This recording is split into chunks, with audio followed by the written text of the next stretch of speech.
కొడాలి నాని ఇంటి మీద కోడిగుడ్లతో దాడి జరిగినటువంటి నేపథ్యంలో జగన్మోహన్ రెడ్డి కొడాలి నానికి కొన్ని సూచనలు సలహాలు ఇచ్చారని, కొన్ని రోజుల పాటు దూరంగా ఉండాలని జగన్మోహన్ రెడ్డి కొడాలి నానికి సూచించారని, లేదంటే మ్యాటర్ సీరియస్ అయ్యే అవకాశం ఉంది అంటూ జగన్మోహన్ రెడ్డి కొడాలి నానిని హెచ్చరించినట్లుగా ఒక వార్త సోషల్ మీడియా వేదికగా చక్కర్లు కొడుతున్న నేపథ్యంలో ఈ అంశం మీద మనం విశ్లేషణ చేసుకునే ప్రయత్నం చేద్దాం. ప్రస్తుతం మనతో పాటు ఉన్నారు తెలుగుదేశం పార్టీ అధికార ప్రతినిధి సూర్యదేవర్ లత గారితో మాట్లాడదాం. లత గారు నమస్తే అండి. నమస్తే అండి. ఆంధ్రప్రదేశ్లో వైసీపీ ఘోర పరాభవాన్ని అయితే చవిచూడాల్సి వచ్చింది. తర్వాత నిన్న మాజీ మంత్రి కొడాలి నాని ఇంటి మీద కోడిగుడ్లతో కొందరు దాడి చేశారు. ఈ నేపథ్యంలోనే జగన్మోహన్ రెడ్డి కొడాలి నానికి కొన్ని సలహాలు సూచనలు ఇచ్చినట్లుగా, కొన్ని రోజులు గుడివాడకు దూరంగా ఉండాలని కొడాలి నానిని జగన్మోహన్ రెడ్డి హెచ్చరించినట్లుగా, లేదంటే మ్యాటర్ చాలా సీరియస్గా అయ్యే అవకాశం ఉంది అని జగన్మోహన్ రెడ్డి కొడాలి నానికి చెప్పినట్లుగా ఒక వార్త సోషల్ మీడియాలో చక్కర్లు కొడుతూ ఉంది. దీని మీద మీ విశ్లేషణ ఏంటి? అంటే ఇక్కడ కొడాలి నాని చేసిన దుర్మార్గాలు ఏ రకంగా ఉన్నాయంటే, అంటే మనం చూసాం గతంలో ఏ రకంగా మాట్లాడాడు అనేది. అసలు ఎమ్మెల్యే అంటే మినిస్టర్ వచ్చిన తర్వాత ఇంకా ఏ మాట్లాడని కూడా మాట్లాడాడు. ఆయన పరిపాలన గురించి ఏ రోజు మాట్లాడున్నాడు, అభివృద్ధి గురించి ఏ రోజు మాట్లాడున్నాడు. ఆయనకి ఎంతసేపు బాబు గారిని తిట్టడమే కానివ్వండి, లోకేష్ గారిని తిట్టడమే కానివ్వండి, బాలయ్య బాబు గారిని తిట్టడమే కానివ్వండి, ఇదే పని. ఇంకా కుటుంబ సభ్యుల్ని అంటే నారా నందమూరి కుటుంబ సభ్యుల్ని తిట్టడమే పనిగా. అంటే ఆయన జీతం ఇచ్చి, అంటే ఆయన ఇచ్చిన లంచం ఏంటంటే మినిస్టర్ ఇస్తాను, నువ్వు తిట్టాలి, బాబు గారిని తిట్టాలి. సో నీ పని అదే అన్నట్టు చేశాడు. అదే పని ఆయన చేసుకుంటా వచ్చాడు. దాని మూలన ప్రజల్లో విపరీతమైన వ్యతిరేకత వచ్చింది. అంటే నాట్ ఓన్లీ దట్ ఆ స్టేట్ ఒకటే కాదు, నాట్ ఓన్లీ దట్ గుడివాడ నియోజకవర్గం ఒక్కటే కాదు, కానీ మొత్తం ఏపీ మొత్తం వచ్చింది కదా. అందుమూలనే ఇప్పుడు ఏమైంది, జగన్మోహన్ రెడ్డి చేసిన అరాచకాలన్నిటికీ కూడా ఈయన కొమ్ముగాయటం అనేది జరిగింది. ఇప్పుడు ఇంకా అక్కడ ఏంటి, జగన్మోహన్ రెడ్డితో ఎవరెవరు కలిపి అరాచకాలు స్టార్ట్ చేశారు. సో ఆ రోజు ఎవరైతే మాట్లాడారు, బాబు గారు బాధపడటానికి ఎవరెవరైతే కారణం ఉన్నారు, అసెంబ్లీలో వాగిన పిచ్చుకు మాటలు పిచ్చు కూతలన్నీ కూడా ప్రజలు ఈ రోజుకి మర్చిపోలేదండి. సో గుడివాడ ప్రజలు ఎలాగో బుద్ధి చెప్పారు, కానీ మొత్తం ఆంధ్రప్రదేశ్ మొత్తానికి ఉన్న బాధ అయితే కూడా అతన్ని ఏం చేసినా తీరుతుందో కూడా తెలియదు, అంత బాధపడుతున్నారు.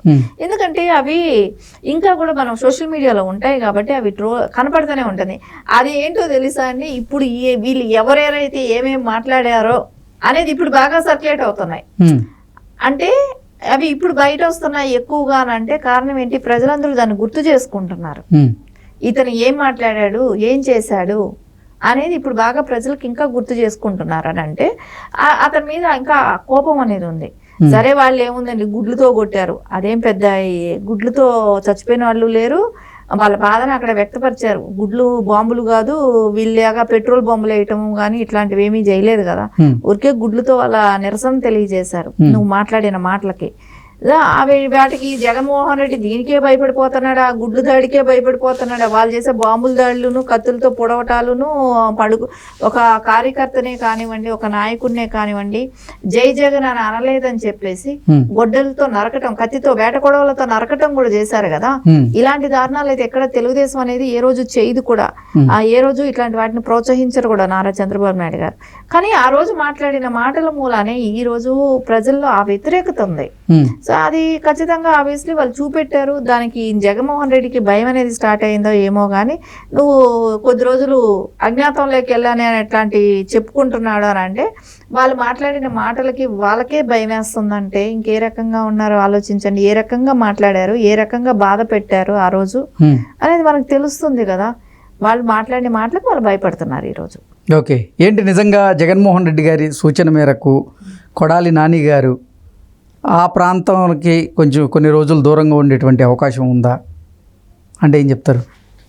ఓడిపోయినాక ఖాళీయే కదండి, ఏం పని ఉందో వాళ్ళకి. ఇంకా తట్టబుట్ట సర్దుకొని ఏ తెలంగాణకో వచ్చే అవకాశం ఉంటది. సో ఎలాగో పేషెంటే కాబట్టి ట్రీట్మెంట్ కి తెలంగాణకే రావాలి. ఎందుకంటే వీళ్ళు చేసిన అభివృద్ధి 5 ఏళ్ల అభివృద్ధిలో ఏ ఒక హాస్పిటల్ మంచి హాస్పిటల్ కట్టిన పాపం లేదు. సో ఏదైనా ఆయన అప్పుడు ముందైనా కూడా ఆయన మినిస్టర్ గా ఉన్నా కూడా చూపెట్టుకుంది హైదరాబాదే. సో ఇప్పుడైనా వచ్చి హైదరాబాద్ లో చూపెట్టుకుంటాడు. అందుమూలన ఆయన అక్కడుండి చేసేది ఏమీ లేదు కాబట్టి నువ్వు వెళ్ళిపో అని చెప్పే అవకాశాలు ఉన్నాయి. ఆయన ఏ తెలంగాణలో వచ్చి ఉంటాడు. ఇంకా అది నార్మలే కదా, ఇంకేం రాజకీయ సన్యాసం తీసుకుంటానని కూడా గతంలో చెప్పాడు కదా, ఇంకా రాజకీయ సన్యాసమే, ఇంకా ఏమో అవసరం లేదు. ఎందుకంటే ముందే పేషెంట్, దాని తర్వాత ఇప్పుడు ప్రజల్లో తీవ్ర వ్యతిరేకత ఉంది. అంటే మీరు చెప్పినట్లుగా మూలిగే నక్క మీద తాటికాయ పడ్డట్టుగా అసలకే ఓటమితో ఆయన నిరాశ నిస్పృహలతో ఉంటే ఇప్పుడు మళ్ళీ కొంతమంది కార్యకర్తలు వెళ్ళి ఆయన ఇంటి మీద కోడిగుడ్లతో దాడి చేయడం ఆయన్ని మరింత బాధించింది అంటూ కూడా కొన్ని వార్తలు వస్తూ ఉన్నాయి. అంతే కదా, మనం చేసిన పాపం ఎక్కడికి పోద్ది, మనం చేసింది మన వెనకాలే వస్తుంది. సో అది తప్పదు. సో ఇప్పుడు ఆయనకి ఈ 5 ఏళ్ళు రెస్ట్ తీసుకుందామని అన్నా కూడా రెస్ట్ తీసుకునే పరిస్థితి కూడా లేకుండా ఉంది. అక్కడ ప్రజలు ఊరుకోవట్లేదు. సో నువ్వు మాట్లాడే మాట ఇప్పుడు నువ్వు ఊరుకున్నా కానీ నువ్వు చేసిన మాటలు సోషల్ మీడియాలో ఇంకా తిరుగుతున్నాయి కాబట్టి అది చూసిన మరుసటి రోజు ఎవడో ఒకడు వెళ్తున్నాడు. సో ఎవరిని ఆపగలుగుతారండి? ఆయన వెనకాల ఏమైనా Z+ కేటగిరీ ఇచ్చి సెక్యూరిటీ పెట్టగలుగుతారా ఎవరైనా? సరే, ఒకవేళ ఆయన ఏమైనా చేసేస్తారనుకోవటానికి పెద్ద పెద్ద ఆయుధాలతో ఏదో వెళ్ళేది ఏమీ ఉండదు. సో కోడిగుడ్లు ఇంటి ముందు వేసి వస్తున్నారు, దాని మూలాన ఆయన దానికే భయపడుతున్నాడు అని అంటే ఇంకా అది ఆయన ఇష్టం.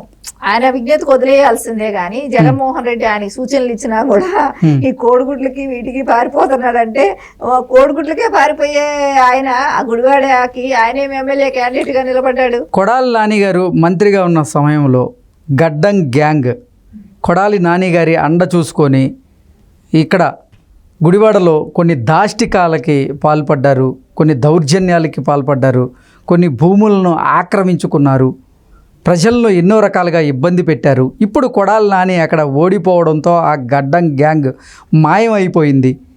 అదే తరహాలో కొడాలి నాని గారు కూడా ఆ ప్రాంతాన్ని వదిలే అవకాశం ఉంది అంటూ కొన్ని వార్తలు అయితే వస్తూ ఉన్నాయి. దీన్ని ఎలా చూడాలి?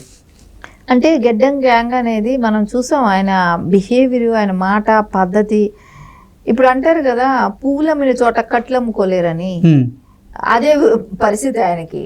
సో అక్కడ ఒక వెలిగి ఈ రోజు కోడిగుడ్లతో కూడా భయపెడుతున్నారు అని అంటే ఆయనకే పరుగు పోతుంది.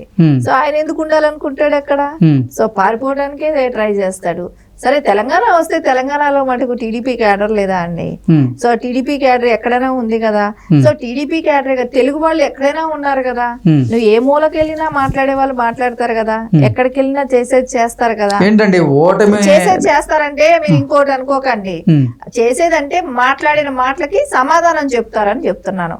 మీరు ఇంక వేరే విధంగా ఆలోచించి ఇంకేదో ఆయనకి ప్రాణగండం అని ఒక టైటిల్ పెట్టి అంత సీన్ ఏం లేదండి. కొడాలి గారికి చెప్పాల్సిన అట్లాంటి వాళ్ళని అంటే అట్లాంటి వాళ్ళ గురించి ఆలోచించడం కూడా టైం వేస్ట్. ఏదో మా వాళ్ళు ఆయన మీద ఉన్న ఆక్రోశం పట్టలేక, అంటే ఓటమి తర్వాత అయినా ఆయన ఏదో రెస్ట్ తీసుకుందాం అనుకుంటే మీరు అసలు రెస్ట్ తీసుకునే పరిస్థితులు అయితే ఆయనకి ఇచ్చేటట్లేరుగా. అక్కడున్న ఆయన హైదరాబాద్కి వచ్చినా మీరు వదిలేటట్లేరు. అంత సీన్ లేదు కానీ ఆయనకి.